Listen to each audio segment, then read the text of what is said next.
कपिल शर्मा और सुनील ग्रोवर के दरमियान तवील अरसे बाद सुलह हो गई।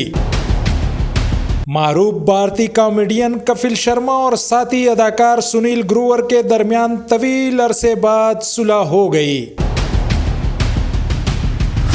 भारत के मशहूर comedy programme the Kapil Sharma show के मेजबान कपिल शर्मा और डॉक्टर गुलाटी का किरदार अदा करने वाले साथी फनकार सुनील ग्रोवर के माबेन तकरीबन 6 साल बाद सुलह हुई। दोनों अब नेटफ्लिक्स पर आने वाले कॉमेडी शो में फिर से एक साथ नजर आएंगे। कपिल शर्मा ने सुनील ग्रोवर और दीगर कास्ट के साथ अपने शो की प्रमोशनल वीडियो इंस्टाग्राम पर शेयर की है। वीडियो के कैप्शन में उन्होंने लिखा कि दिल थाम कर रखिए, जिस घड़ी का इंतजार था वो आ गई। कपिल शर्मा और सुनील ग्रोवर बहुत जल्द नेटफ्लिक्स पर एक साथ वापस आ रहे हैं। सुनील ग्रोवर भारतीय टेलीविजन इंडस्ट्री के बड़े नामों में से एक हैं, जिन्होंने कॉमेडी नाइट विद कपिल और कपिल शर्मा शो में मजाहिया अदाकारी करके शोहरत की बुलंदियों को छुआ। कपिल शर्मा और सुनील के दरमियान 2017 में ऑस्ट्रेलिया से भारत वापसी पर दौरान परवाज झगड़ा हुआ था। कपिल शर्मा ने मुबैना तौर पर सुनील ग्रोवर से न सिर्फ हाथापाई की थी बल्कि मुगल्लिजात भी बकी थी, जिसके बाद सुनील ग्रोवर ने द कपिल शर्मा शो